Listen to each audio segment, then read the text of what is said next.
For most levels, all trial students need to be evaluated their first day to decide what level they're going to be placed in.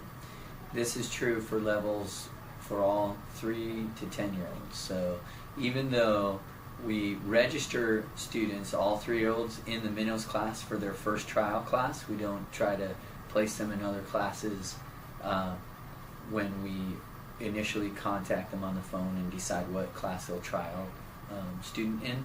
You're still going to evaluate the minnows to see if they should stay minnows or if they should be promoted up to the dolphins, sharks, or stingrays from there. There's the main reason for that is that most minnows stay minnows anyway, because that's their skill level. But every level from 3 to 10 gets evaluated on their first trial class. We discussed in the greeting a trial student that there are some important things. Number one is that a student shouldn't feel evaluated during the time that you're evaluating them. They should feel like they're being incorporated in the lesson along with all the other kids and included in the class dynamic. Second is you should do all of your evaluations based upon the guidelines that are on the laminated sheets. In other words, what the skill levels are and the skill definitions are. Do your evaluations based on that. Do not do the evaluations based upon how other students are performing in your class or some preference of how you like to have kids ready for the next level. You do all your evaluations based upon the actual skills that the student has and their skill performance in class. Another very important thing is that a student should be thoroughly evaluated on their first day. In other words, if you think that it's possible a student needs to be promoted 2 levels or demoted 2 levels, you want to figure out exactly what level to recommend, not say something of the nature of, well, they at least need to be in the dolphins class and maybe sharks, so try the dolphins class and then see. That's not how it goes. If a student enrolls in, say, an otters class, and you decide that student might need to be promoted to sharks, then you need to figure that out during that first trial class. If it's not possible to evaluate every skill during the class time, see if it is possible for the student to stay after class for a few minutes to figure out those remaining skills so that you can give a specific recommendation of which class a student should enroll in. With your trial students, it's important to let them know at the beginning of class that there is going to be an evaluation and an assessment of their skill level, and that you'll recommend whether they should stay in the level or switch levels, so that the parent can have that little heads up and you don't have that discussion after class in front of the student as to whether or not they're good enough to be in one level or another, because that's not how you want to spin it, especially for the student. The big spin and the important truth is that every person, you, the student, the parent, they all want the student to be in the best class for them. And the best class for them is going to be the one in which they will be appropriately challenged. A class that is too easy because they've already mastered the skills would not be appropriate, and a class that is too difficult because they haven't mastered the prerequisite skills would not be appropriate either. The best level would be one in which they've completed all the prerequisites and they have not yet mastered all the skills that are in the class. So when you're doing your evaluations, if a child can do a skill with little or no instruction, then they will have considered passing that skill when you're evaluating them. And on the first day, they need to do all of the highlighted, this is what you're using to evaluate. On the skill sheets, there are highlighted skills, so they need to do all the highlighted skills for that particular level in order to be recommended for the next level up. So if they try out in otters and they can do all the highlighted otter skills, then they need to be promoted to dolphins class. Or if you think they could also do all of the dolphins highlighted skills, then they should be promoted to sharks. So each class has a set of highlighted skills that are the prerequisites for the next level. The only classes that don't have highlighted skills are ones that don't send students to another level. For instance, your advanced level 2 skill charts don't have any highlighted skills because there isn't a place to send students after advanced 2. They would enroll and continue to practice at an advanced level. And there are no highlighted skills on the Tadpole Tots skill sheets either, because Tadpole Tots don't graduate based upon skill level. The parent participation, known as Tadpole Tots, those students graduate based on age only. Okay? So using those highlighted skills for each level, you're going to determine what level they belong in. Now, let's say you have a student who enrolls in a Dolphins class, and you're not sure if they're quite capable of all of those Dolphins skills because they're not swimming as well as the other kids in class, and they're not accomplishing some of those skills. So you, instead of evaluating them based on the students in your class, you're going to ask yourself, well, what do they need? What skills do they need to be in the Dolphins class? So what are the prerequisite skills for Dolphins? The prerequisite skills for Dolphins are otters. And we're going to show you the skill sheets in order. We're going to show you each level as they go. We'll show you how they're organized in this video. And then we'll give other examples of students to enroll. So if a student, the prerequisite for Dolphins is otters, then you have a student trying out in your Dolphins class and you can't quite decide if they should stay in otters. There isn't really a dilemma, because all you have to do is evaluate them based upon the otter skills. Can they do all the highlighted otter skills? If they can do all the highlighted otter skills, then they can stay in the Dolphins class, even if they don't perform the Dolphins skills themselves very well, because what they're doing in the Dolphins class is learning those skills. So one of the common mistakes for newer teachers is to try to evaluate the student based on the level they're in as to whether or not they should be in that level. So trying to evaluate whether or not a student stays in a Dolphins class based on how well they perform Dolphin skills is not appropriate, because Dolphin skills are not a prerequisite for the Dolphins class. You should decide whether or not they're eligible for Dolphins based upon if they can master the otter skills. So that's what I want to make especially clear for every person doing evaluation. So these are the steps for evaluating a student. Number one is bring the skill sheet for the current class level. That's to know whether or not you should promote them up a level. It is also, when you have a class that's a mid-level class, most likely a good idea to bring the skill sheet of the level prior to, so that you can be sure they're at least eligible for the level they're trying out in. If you have an introductory level, there are no prerequisites except for their age. For instance, a student who is enrolled in an introductory class, the prerequisite for an introductory level class is they need to be 6 to 10 years old. That's the prerequisite. The prerequisite for otters classes, they need to be 4 or 5 years old. That's the prerequisite. The prerequisite for a minnows class is they need to be 3 years old. That's it. So sometimes I get students that are turning 3, moving out of the toddler class, and the parents say, I'm not sure they're ready. Are they okay to go in? What I remind them is that if we have a brand new student who's never been in any swim lessons, who's 3 years old, they go in the minnows class. So their student who's been in our pool actually has an advantage over those other students. So the prerequisites for the introductory level classes are age, purely age. The prerequisites for the older skill groups are age and skill. So in order to be in the Dolphins class, you need to be 4 or 5 and have accomplished the otter skill levels. Now, I say 4 or 5, but when you graduate minnows, they can go into the Dolphins class. So minnows that are graduated are eligible for Dolphins. So the Dolphins class is really ages 3 to 5 and having completed the introductory level skills. So the ages for sharks is 3 to 5, but having completed the dolphin skills, etc. So the steps are: bring the skill sheets of the current level, possibly even the skill sheet of the level before, Rarely are you going to need more than those two, unless you feel like a child should jump 2 levels up or down. Also, think about while you're going through class if they're clearly doing every skill easily. There's a couple of things to keep in mind. Number one, that you may be elevating them more than 1 level, so you might need to grab 1 extra skill sheet.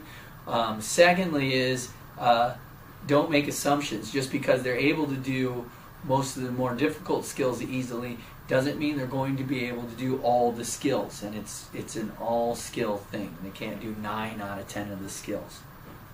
So if they're doing a skill, lots of the skills very easily, be prepared to decide whether or not they should move up 2 levels.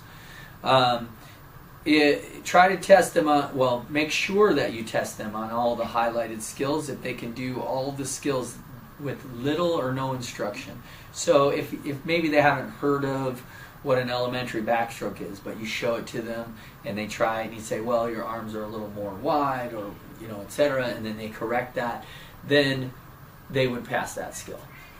Because if they can pass it in 1 or 2 tries, there's no reason for them to be enrolled in a class where they're going to just master it in 1 lesson and move up anyway. So if they can do it with little or no instruction, then you consider that a passed skill.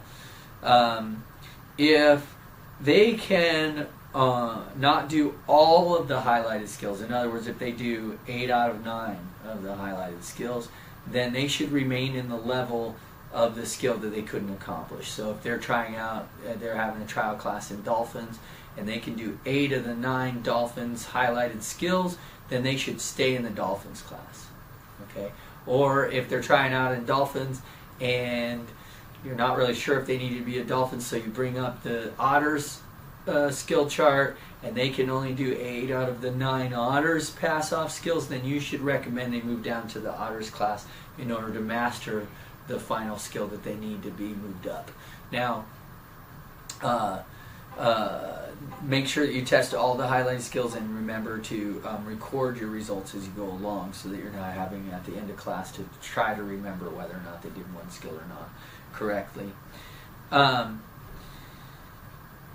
Sometimes you get students who the parent will assert that they can do these skills, they're just shy, or they can do these skills, they're just nervous, or they can do these skills, it just takes them time to warm up. The fact is that if they won't do the skill, that's the same as not being able to do the skill. So a trial student who comes in and let's say they participate in class but just won't do certain skills, that's the same as not being able to do the skill. If they won't do it, they're not able to do it. So I treat that as a skill they can't do. If the parent insists that they need to stay in a level despite the fact that you've evaluated from a different level, then you need to make sure to defer them to the manager, so that the manager can discuss with them, well, first discuss with you why you believe a student should be in one level or another, and then based upon their evaluation of that discussion, talk to the parent. Occasionally it's best just to give the student one more trial class, but not to enroll them on a trial basis. That's the worst idea, to say, well, maybe they can go in my class for a little bit, and then if they still won't do the skill, then move down.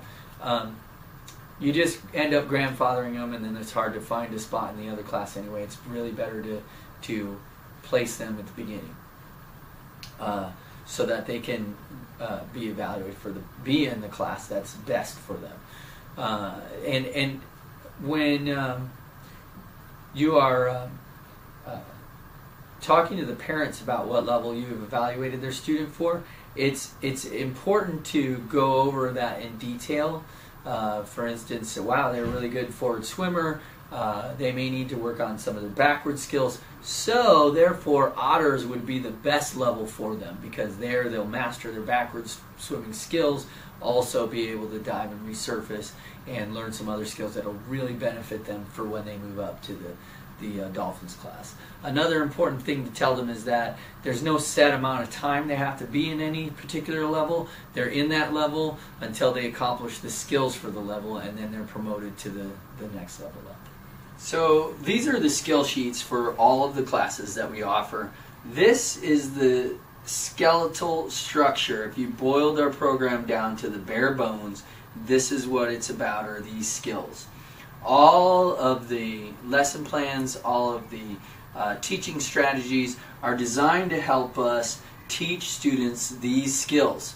They're also designed to help us teach them in a certain way, the method being one that's encouraging, one that's positive, one that helps the student develop consistent skill progress throughout their lessons, and one that's designed to be an ongoing program rather than a crash course.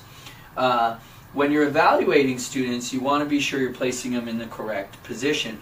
Our program is split up into on two basic criteria. It's split up into groups based on two basic criteria. Number one is age. So the students are grouped according to ages. We don't group very young children with very old children because the dynamic of those ages is different. So the first way we divide up our classes is by age. The second is by skill level. So we're doing age divided vertically here and then skill level horizontally. The youngest level that we have is our TAPL TOTS level.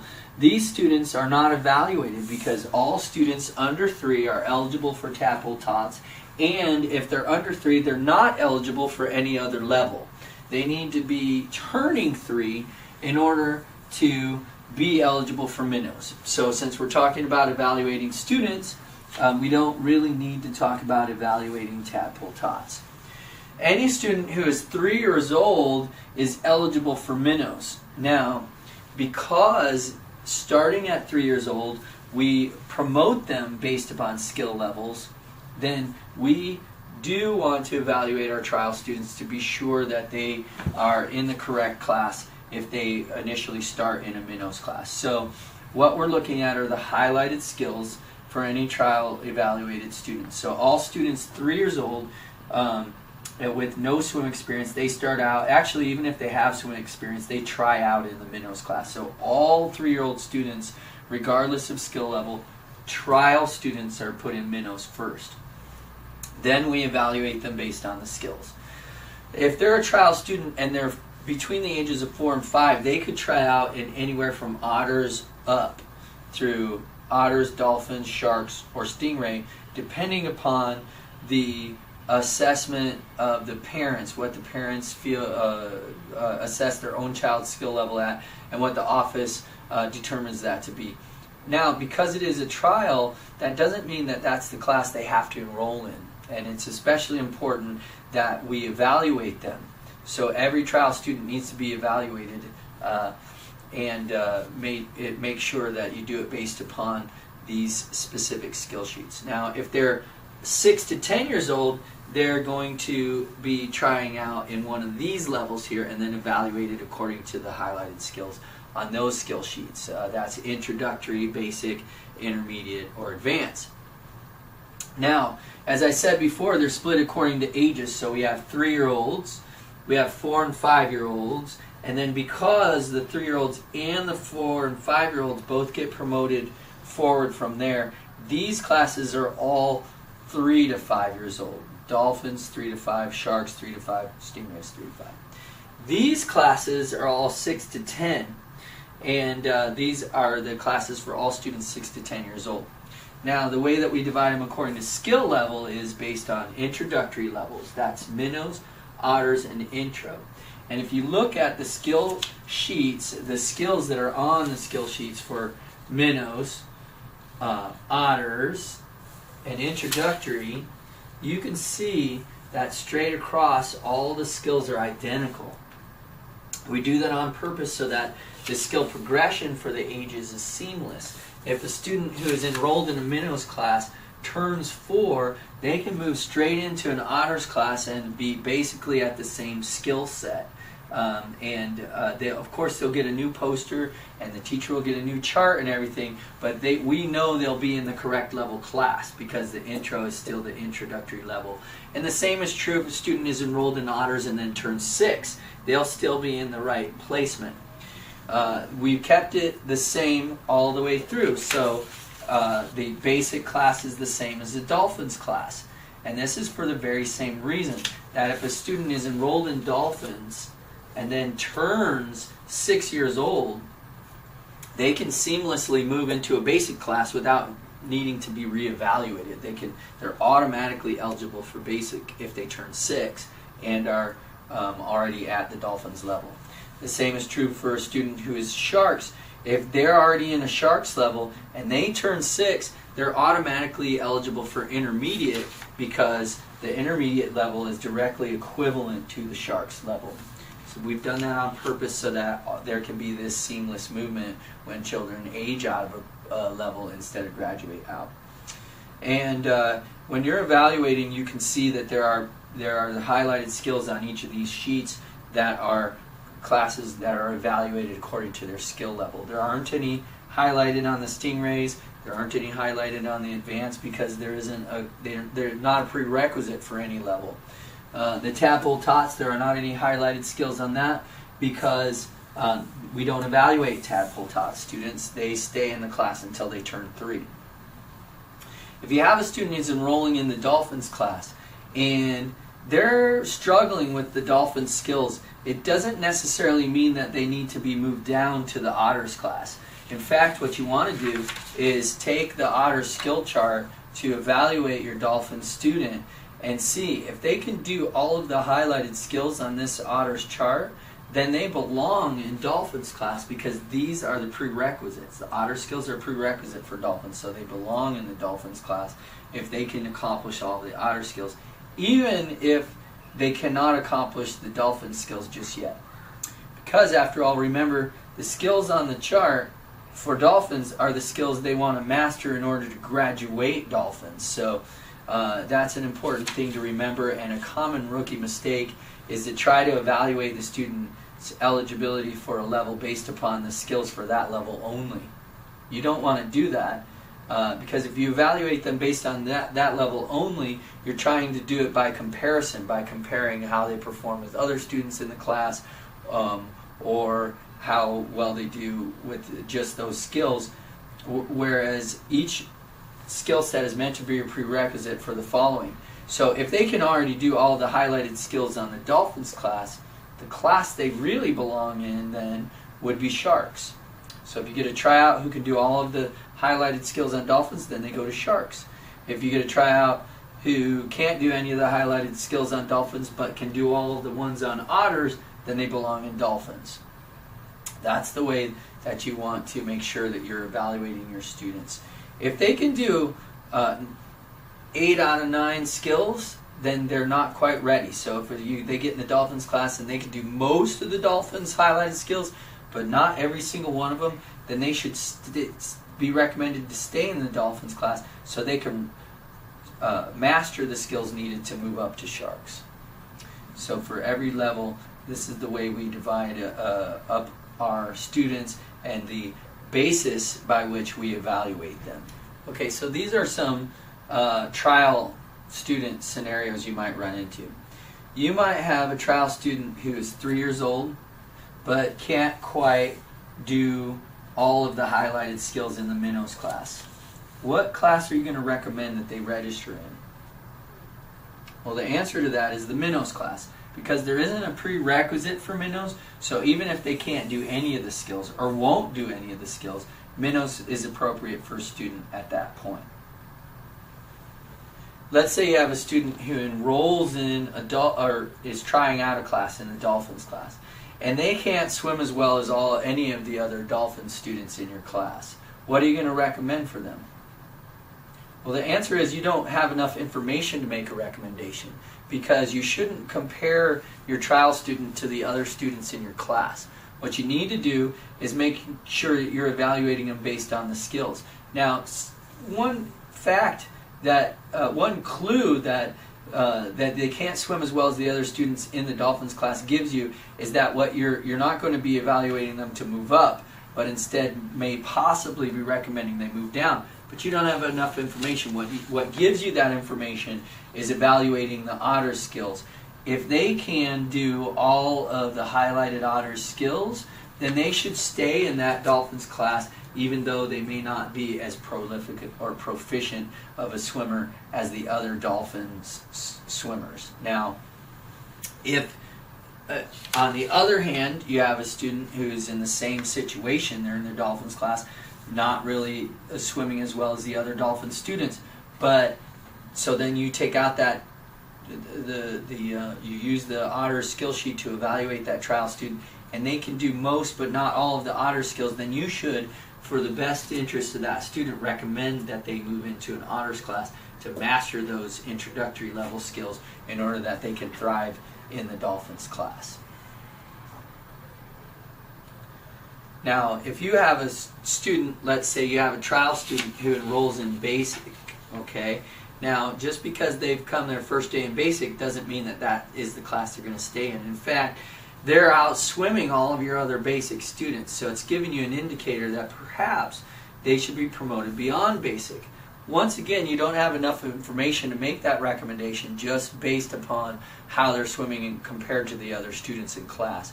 What you need to do is evaluate each of the highlighted skills on the basic chart. If they can do all of these, then it's quite likely you're going to recommend intermediate. However, if their swim skills are strong enough that they can also do all of the highlighted skills on intermediate, then they should be recommended for advanced. Because you want to be sure on the first day you're recommending the specific level they should join in. If they are trying out a basic, but you think they're way beyond basic, then there's a possibility you should recommend advanced. Possibility, I say, because you don't have enough information to make that recommendation until you do all of the proper evaluations based upon those skills. It is really important to make sure that that first day you tell them the level they should register in, not just that they should try a next level up, because it really doesn't make us look very competent if one teacher, say they try out an intro, and that teacher just says, oh, you need to be at least at a higher level, and that teacher in basics, oh, you need to be another higher level, and then the other student, that last teacher says, go to advanced. Well, it might seem great they're being promoted all these times, but every single step of the way that parent has to talk to the office and try and figure out an open class and schedule a time and work their schedule around.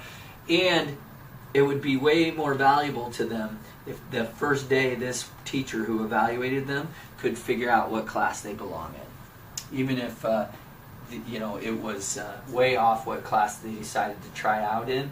We're the experts, so we're the ones who are going to make that final recommendation and decision.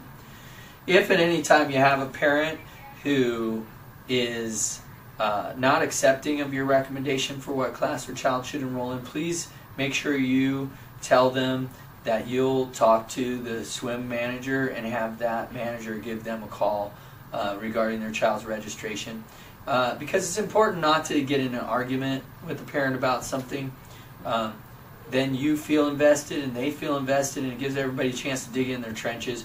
But if you just say, oh, well, I'll talk to my manager and they'll give you a call, it helps the person let go of the argument. It helps you not feel so invested if if the manager makes a decision contrary to what you think should happen, and it helps us do what's right for the student. So it's important to do those evaluations based on these skill sheets, stick with the fundamental basis of this program using the set skill levels and the defined skill definitions. So there are some good tricks to trying to evaluate a student. Running a class is difficult enough, especially if you have a full class or if you have more than one tryout. It's important to know how to do some shortcuts to evaluating. One of the things that I do is I pick the hardest skills first. If I can get to having the student try out what I think are the most difficult skills for that lesson, for that level, if I can get them to attempt those skills as early as possible, that helps me get a real idea of where I'm going to put them. And then it lets me more fluidly evaluate the rest of the skills, because no longer am I trying to record and collect so much data. Once I've decided what level they're in, I can collect enough data to be able to have that final conversation with the trial student's parent to tell them what the benefit of being in one level or another is. So that's one of the easiest shortcuts, is to pick the hardest skills first. If they can do the really hard skills, then you have the challenge of making sure you work in all the others, because sometimes a skill that you personally think isn't that difficult is the Achilles heel of the student who might be really great at a whole bunch of other other skills. So pick the hardest skill first, and then work your way through systematically with the lesson as you go through, if they can do those difficult skills, to make sure you have all the T's crossed and the I's dotted, so that you're not recommending an error. You want to make sure that you're recommending the level that's best for your child, and have all of the information you need to make sure that decision is correct.